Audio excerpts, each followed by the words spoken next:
Now, let's look at one figure in some detail, and then we'll quickly come to the conclusion because, you know, it's really the broader points about the Delhi Sultanate that I've wanted you to keep in mind. Here's a brief overview first, and then we're going to look at three or four of these in somewhat greater detail. So Allauddin Khilji, the so this is the, if you go back to this slide here, so this is the second of the five dynasties, right? So he is the Khiljis come into power in 1290. Then Alauddin is going to be the major ruler in this dynasty, the one most well-known one, really. He rules from 1296 to 1316. He's known because he has a very adept general, Malik Kafur, who's a converted Hindu slave, so converted to Islam, of course. He burned down Madurai, and there are memories of this and the oral and written culture of that area. So Madurai, of course, we're talking about now, going down into present-day Tamil Nadu, right?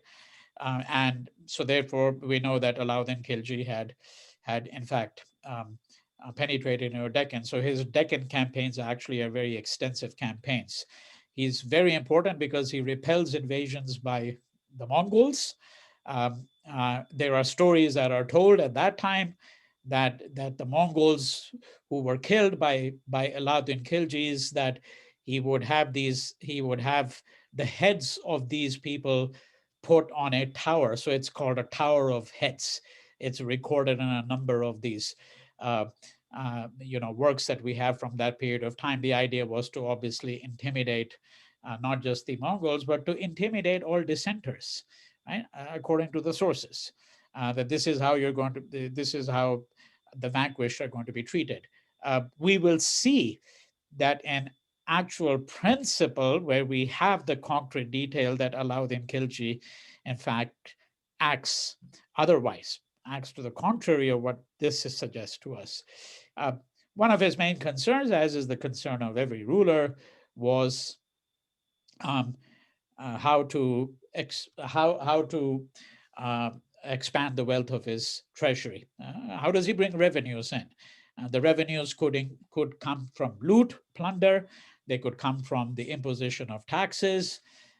These taxes could be of various kinds: a tax on land, a tax on grazing, a tax on house or property. And it could also come from the tribute of subjected kings. And once again, we'll turn to that in just a moment. He's also well known for demanding revenue, which was 50% of the standing crop. Now, whether this was excessive, how it compared to the past, we'll see later on. In this overview, it's important to also mention that Allauddin Khilji is known for his centralized administration. In fact, I would say that we know more about the centralized administration of Allauddin Khilji than we do for any other leader, any other ruler of the Sultanate, and even actually any ruler really preceding Khilji for many centuries. Because we have a number of sources for his reign. He's known for the control of prices, and for his imposition of the jizya. The jizya is a poll tax or head tax, right? So if there are 100 Hindus, that means 100 heads. So a poll tax is a head tax. That is, for every one Hindu, a certain tax would be imposed. That's known as a jizya. Some rulers stipulated very clearly, in accordance with the Sharia, that the jizya could not be imposed on certain categories of people. It could not be imposed on people who were sick, people who were disabled, people who were without employment, and so on. All right. He is known for his enforcement of Islam. And as I've said, he raised the revenues. For many British historians, he is a model of Oriental despotism, although I think that particularly with respect to Khilji, this view is, I think, severely under what I would call revision. I think that we have a much better idea than, let's say, someone like Elphinstone had of Khilji's accomplishments, or certainly what happened under his reign. Right. So here are a few more detailed considerations, and then at the end of this, I'll stop to see if there are questions. So first thing we want to look at very briefly is his relationship to the Mongols. So these Mongols are these nomadic tribes. Um, these invasions are going to they're going to be waves of these Mongols coming. The first such Mongol raid during his period, so it's a year that he came to the throne, which meant that his attention was divided. He couldn't properly really attend to his own kingdom because he had a severe threat at the frontier. And this the year of his ascendancy is 1296, the same year that the Mongols launch an invasion of India. Remember, they're coming from these Central Asian steppes, right? So from that area which I've described as Transoxania, right? The question is, what was a frontier, right? I mean, it's an interesting problem. Is the frontier something that is a shifting frontier? Did he take measures to actually secure this natural frontier of India? Yes, I mean, he has some forts, and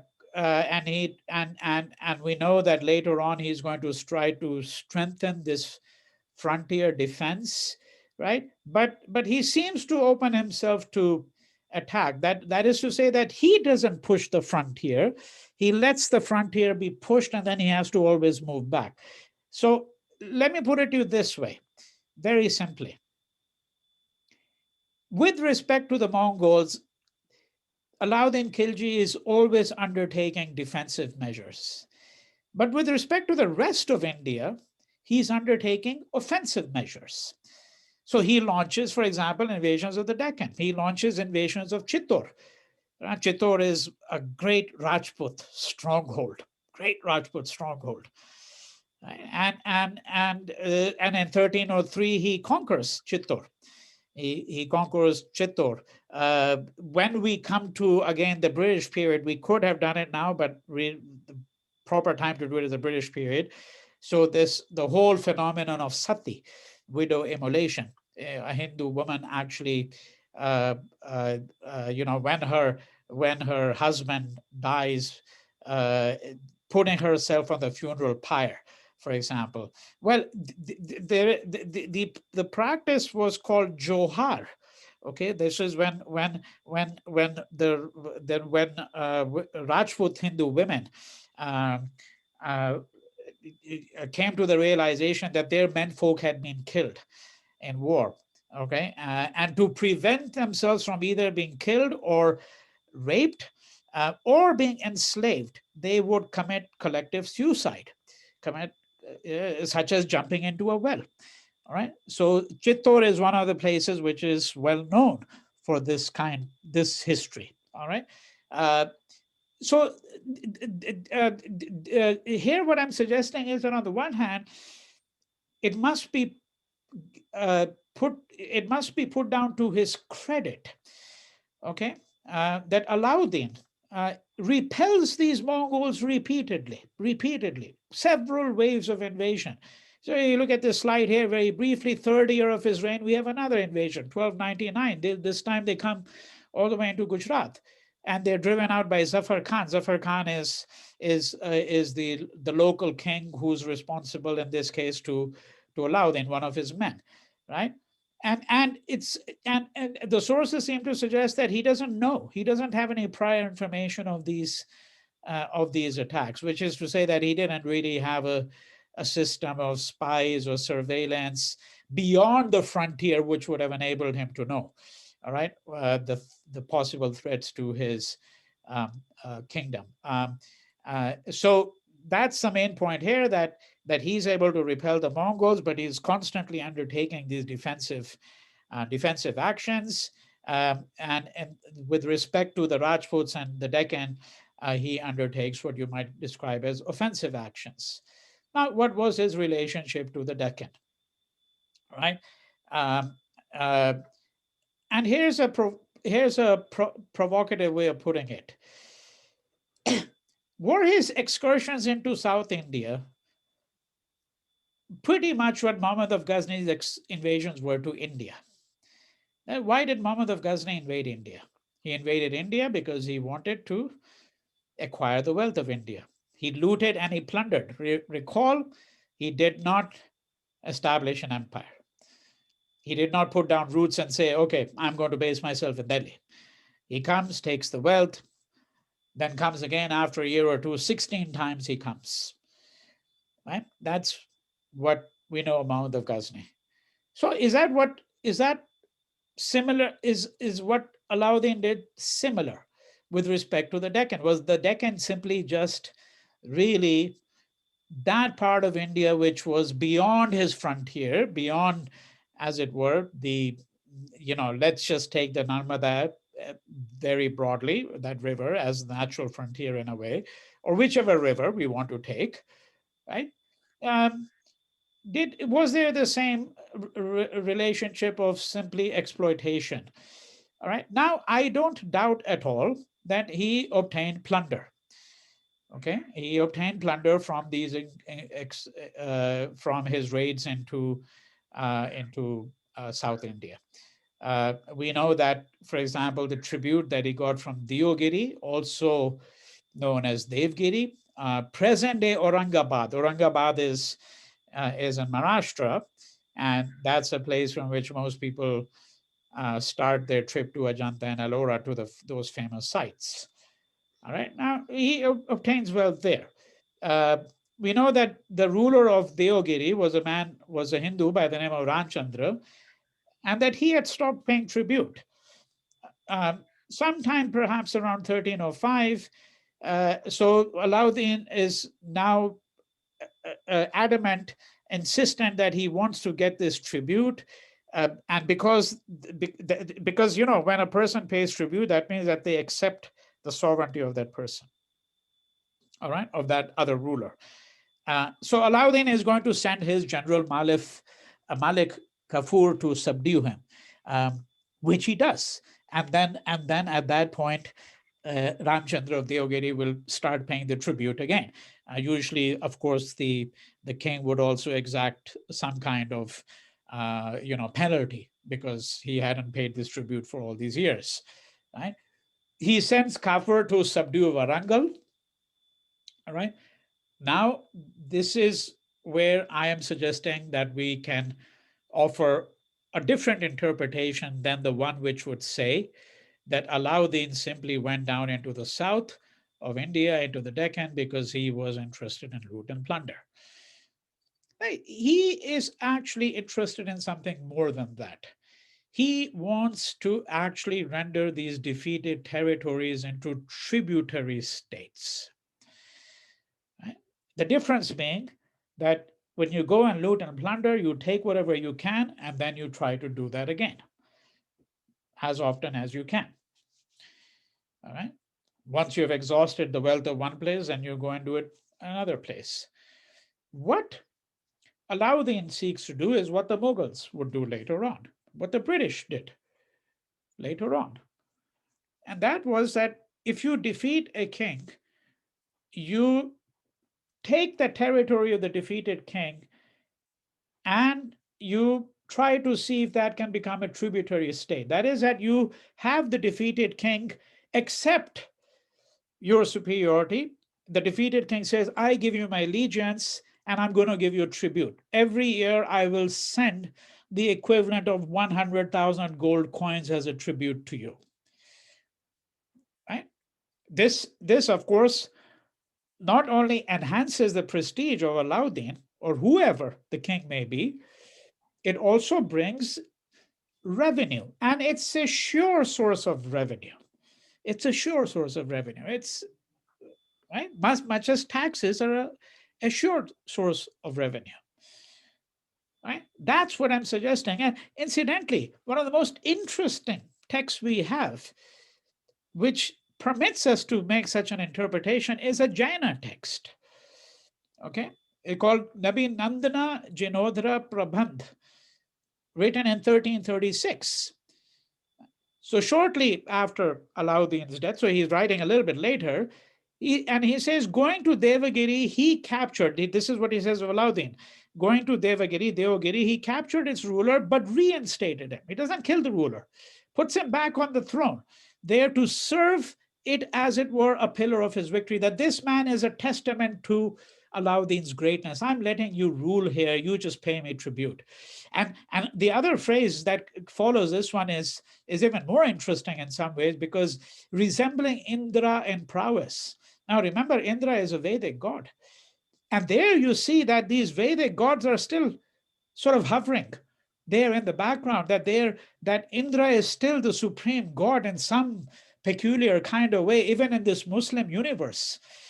Right? Of course, it's a Jain who's writing, not a Muslim. I don't think a Muslim would have written that. But what is interesting here is this kind of mix where we have a Jaina text which is actually invoking Indra, resembling Indra, a Vedic god, resembling Indra in prowess. He, Allauddin Khilji, brought under his control the rulers of Karnataka, that's Karnataka, Pandu, and Telangana countries.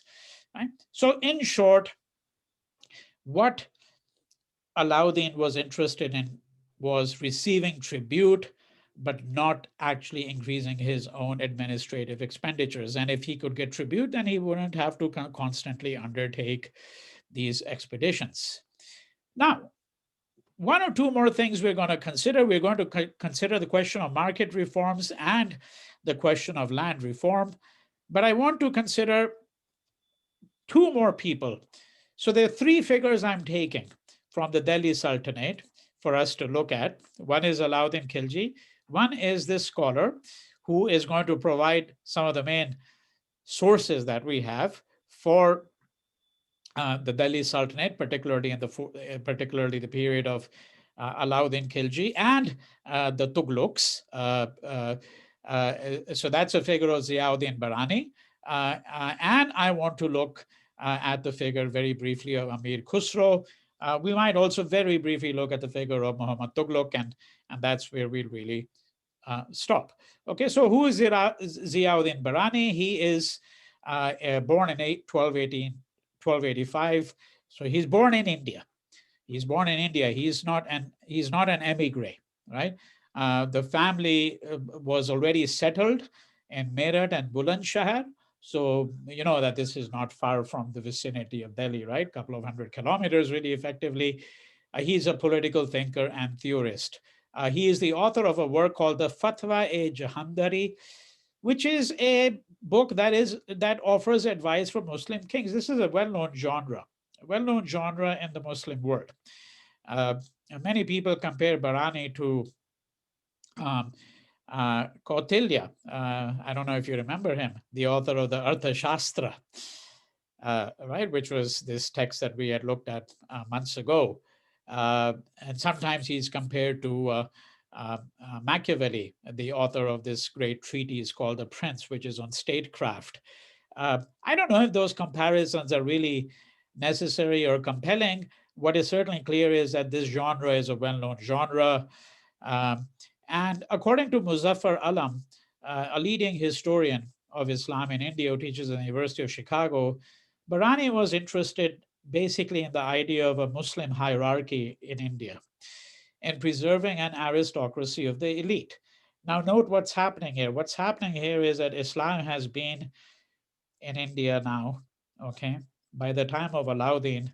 So if let's just begin with Muhammad of Ghazni. We're saying 300 years now. At this point, upwards of 300 years, Islam has been in India.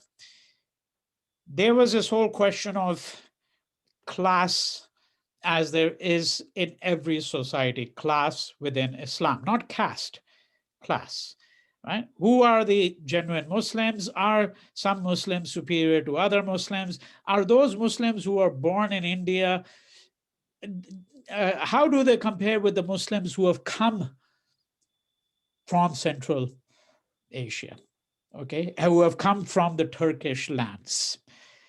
Right? What's happening here is that things are now, because Islam has been around for some 100 years now, things are getting a bit muddled. Okay, things are getting a bit muddled with respect to how one might establish a hierarchy of different groups within Muslim society, because now number of Muslims has grown. There are different strands of thought, different streams of blood, if I may put it this way, right? Okay, right.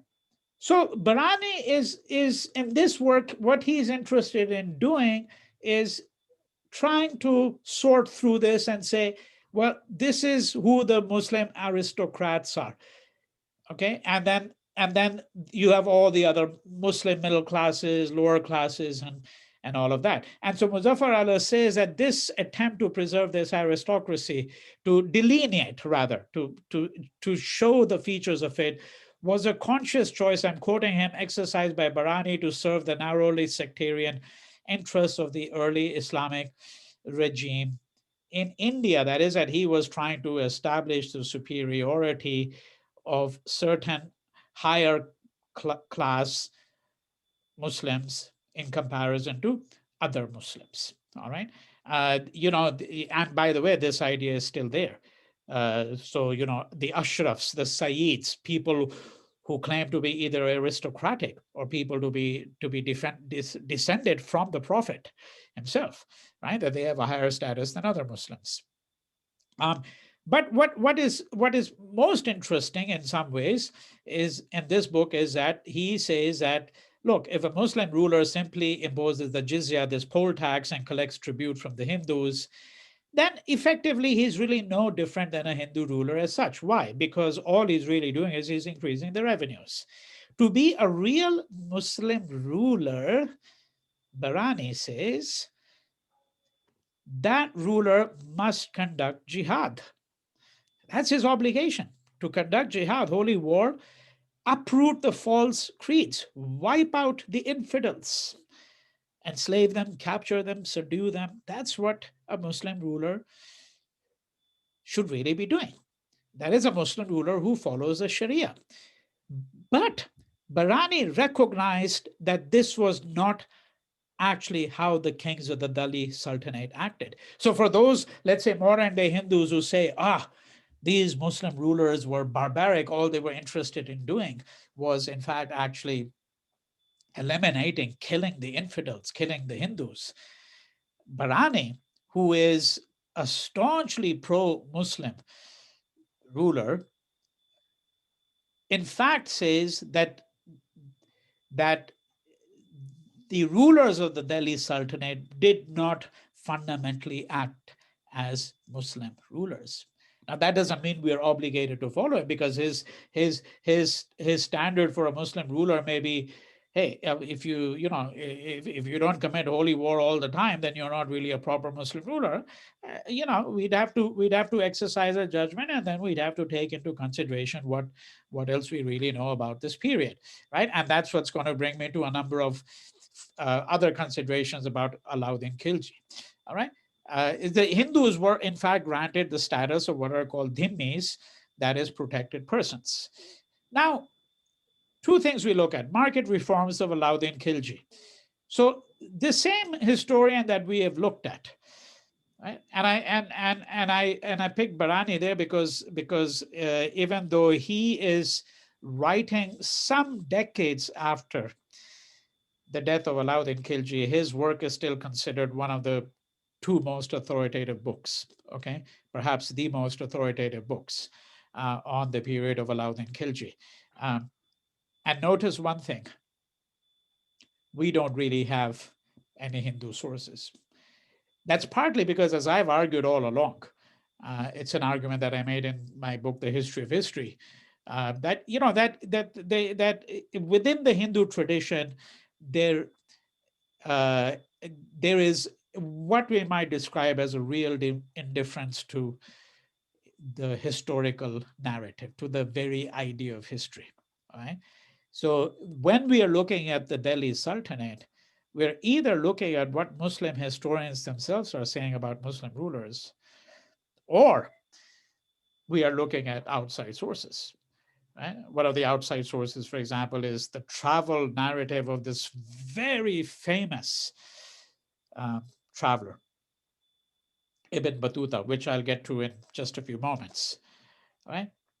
So Barani is one of our main sources. He writes a book called the Tariq-e-Firuz Shahi. So this is the if you let me just take you back here to this slide here just quickly. So the Khiljis last from 1290 to 1320, and then the next dynasty is the Tughlaq dynasty, right? So if you look here, you have Muhammad Tughlaq, and then you have Firoz Tughlaq.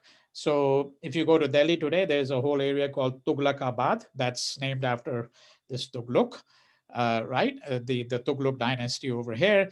And Barani is writing this work during the time of Firoz Tughlaq. All right. So when we look at this book Tariq-e-Firuz Shahi, which is written in 1357, simply means a history of the reign of Firoz Shah Tughlaq. He says people of the market are shameless, bold, cunning men, liars, and debauched. People of the market means traders, dealers, all right? Because they themselves fix the price of their goods and are masters of these prices, kings always have been troubled by them, and ministers have failed to devise laws to regulate transaction of this forward set of people.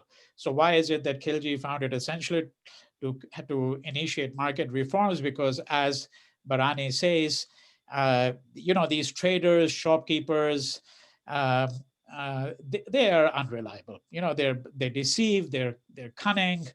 They want to actually fix the price of the goods and try to control the market. And it is the obligation of the king to do something about them. Now, we do know that what Allauddin Khilji did was he initiated price control. Control price for many essential commodities. And we get list of these essential commodities. The list includes wheat, other food grains, vegetables, cloth, piece goods, milch cattle, right? So milk cows, slaves. It's a commodity. Okay, it's a commodity because that's what slavery is. People are sold, right? And this slaves and when you look at this list, it mentions both female and male slaves, other articles of merchandise, right? So it's fixed price. It's like you go to a government emporium in Connaught Place today, a fixed price shop, right? No bargaining, right? But what Alauddin is doing it, he's fixing it for the entire market. Fixing it for the entire market and saying, and what of course is meant was that the idea was that you couldn't subject the market to the laws of supply and demand. All right. He understood that the stability of prices depends upon the supply. Thus, land revenue from the Punjab was to be collected in grain. It's collected in grain and it's sent to Delhi, where it is actually stored in these government warehouses. All right. And all of this is known to us from these histories that we have. Measures are taken to prevent profiteering and black marketing. And dealers were to be kept under control and punished if orders were violated. There is, I think, reasonably strong evidence that all of this happened. Then we get to the question of land revenue. He proposes a new rule, which I think historians of one generation, perhaps many of them still, hard to say really, thought that this new rule proposed by Alauddin was an indication of the stern measures that he had taken. But let's look at it very briefly in a couple of minutes. What is that new rule? That cultivators will have to pay 50% of the produce as land revenue.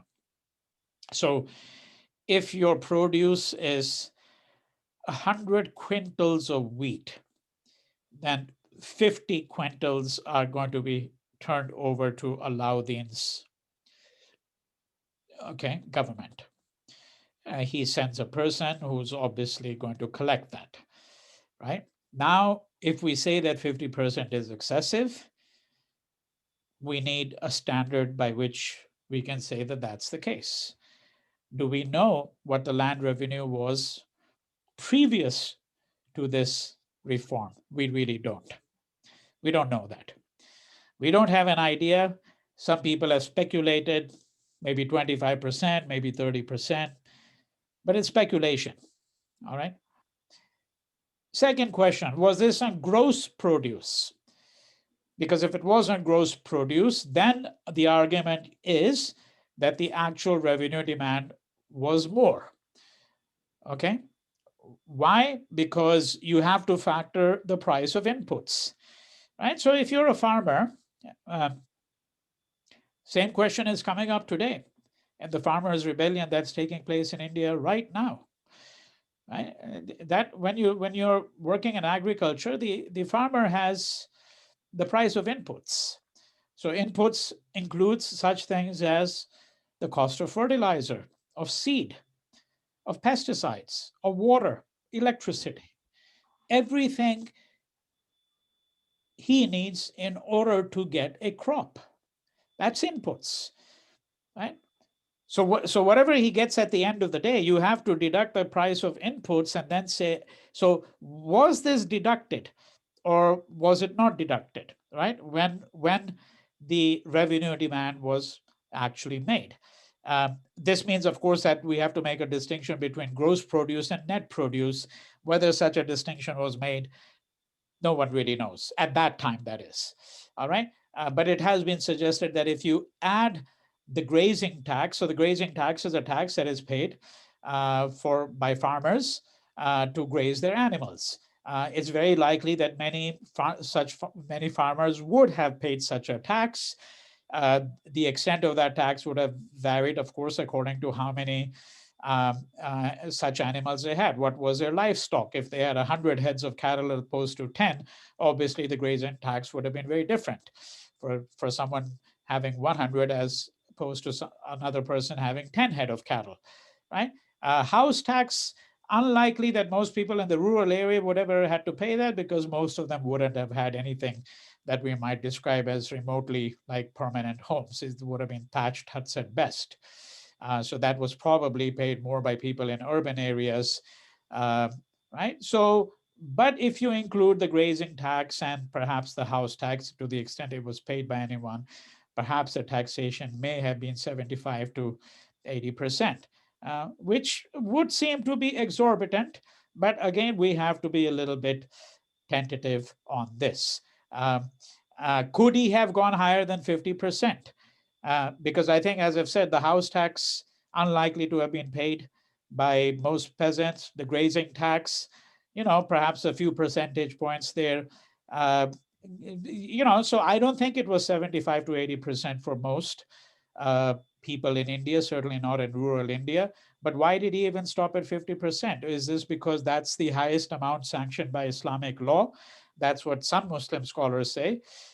Or was it from a sense that anything beyond this would be counterproductive? And I would just remind you, by the way, that even in a society such as the United States, which is positively hostile, where the majority of people are hostile to income tax, and that the highest tax bracket today, for example, is about 38-40% on personal income tax, that even in the US, in the 1920s and 30s, the highest tax bracket was 90%, 90. So it's not as though taxes do not go up to the level that we're really speaking about over here. All right. All right. So finally, moving to my conclusion, we're going to look very briefly. I wanted to look at Muhammad Tughlaq, but I think I want to omit him in the interest of leaving a little bit time for questions and giving you at least a broad overview of the Bhakti movement. Last person I want to look at is Amir Khusrow. Amir Khusrow is, I think, known to, you know, Muslims particularly in India, but I would say known to people of a secular bent, people who are, reasonably educated, as perhaps the greatest person to emerge from the Delhi Sultanate. Okay, a very interesting person because his contributions are viewed as being monumental. He's credited with the invention of the sitar, He's credited with many styles of music, which you see in the Hindustani music today, including what's called the Tarana and the Khayal. He is a voluminous writer, leaves behind a large body of work, much of which has survived, um, including the Masnavi. Masnavi is a long poem, really, Laila Majnu, a very famous legend. I mean, if you had to think of Western analog, it's immediately Romeo and Juliet, tragic love story. It didn't originate with him. The story goes back to the Persian Persian world, and maybe Arab. I can't remember, but because there have been versions of that story circulating in that part of the world for many centuries before Amir Khusrow himself. But in India, certainly it was Amir Khusrow who made this story really well known. He's born in Patiali, which is in present-day UP. He's renowned as a Sufi singer, poet, scholar, writes in Persian and Hindavi. If you're wondering what Hindavi is, it is an extraordinarily complicated, large literature on the origins of what is now called Hindi. All right. I mean, even 5 long lectures won't cover all the disputed views and the large scholarship on this, but you can think of it as Hindavi as a much earlier form of Hindustani. Okay, present-day Hindi combined with Urdu. He writes in many verse forms, including the Masnavi, what is called the Ghazal, the Rubai. He's a key figure in the development of the Ghazal and the Qawwali. This Persian verse has been mistakenly attributed to him. Agar Firdaus bar ruye zameen ast, Hameen asto, Hameen asto, Hameen ast. If there is a paradise on earth, it is this, it is this, it is this. When I was growing up, I heard that it had come from the period of Jahangir, right? A description, by the way, of Kashmir very often. And I think that most people attribute it to someone in the period of Jahangir, which is the correct attribution. But in India, for a long time, mistakenly, it was also attributed to Amir Khusrow. And one of the things that's most interesting about that we need to think about, because look here at his life, okay, 1253 to 1335, he gets attached to the court of the Delhi Sultanate.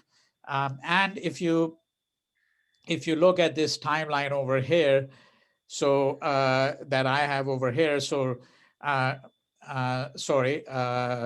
where's the timeline over here?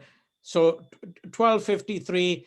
So, there are a number of Qutub rulers, okay? A number of Qutub rulers, Balban, for example. Then there are a couple of Khilji rulers, right? And then there are a few Tughlaq rulers. So at least 6 rulers, at least 6, possibly 7, I think, under whom he served, under whom Amir Khusrow served. Now, I think it testifies to his skills as a courtier. Because, court life, much like modern political life, is unreliable, right? It's exceedingly unreliable. I mean, your heads get chopped off.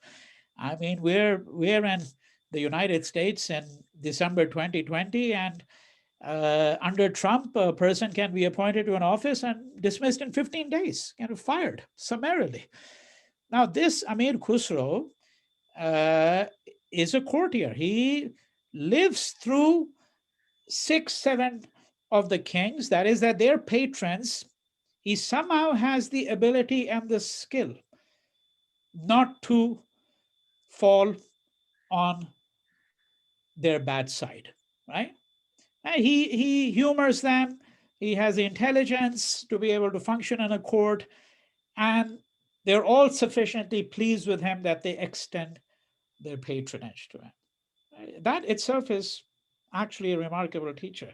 But what is all the more interesting, and I conclude on this note with the promise that the what I'm going to conclude with is will be the subject of something that I'll speak about later on, is that Amir Khusro is also known as one of the great disciples of Nizam, of the great Pir.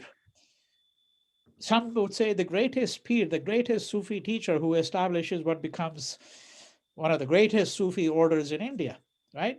And the area of Delhi called Nizamuddin is named after this Pir, right? So Amir Khusro accepts Nizamuddin Aulia as his Pir. And in fact, when Nizamuddin Aulia passed away, Amir Khusro follows him to the grave. I mean, very soon after that, he himself passes away. It's as though his own life had, become meaningless in a way, right? So what I'm saying here is that here you have a person who's a very courtly figure, extremely courtly figure, knows how to navigate his way. He's politically savvy. He's a great poet, but he's also a great Sufi follower. He's a great Sufi singer, great Sufi poet. So there's a mystical dimension to his work. There's also a political dimension to his work. And some scholars have wondered, did he experience some tension in his own life between the two? And I think sometimes, we extrapolate from our modern way of thinking, imagine that this would necessarily have created a tension. Uh, there isn't enough to suggest a firm view on this matter, but it seems that Amir Khusro was extremely adept in being able to navigate these two lives.